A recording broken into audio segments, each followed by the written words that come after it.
আল্লাহর রাসূলকে মানে সাহাবীরা জিজ্ঞাসা করলেন, ইয়া রাসূলুল্লাহ, নবী গো আপনি বলুন তো নবী গো, কিয়ামতের কোটে সবচাইতে ভারী আযাব কাকে দেওয়া হবে?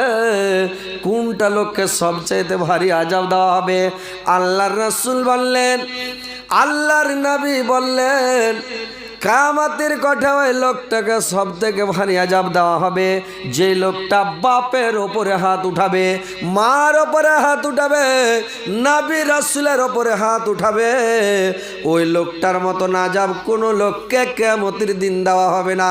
ওই লোকটাকে সবচাইতে কঠিন আযাব দেওয়া হবে। ভাইরে আমার, মাকে গালি দিন না, মাকে মারিয়েন না, বাপকে মারিয়েন না, মা বাবার ওপরে মানে রাগারাগি করবেন না, সিনা ফুলাবেন না, ঝিড়কি মারিবেন না, খেকুর নিবেন না। মাকে ভালোবাসেন, মার কাছে বসেন, বাবার পাশে বসেন।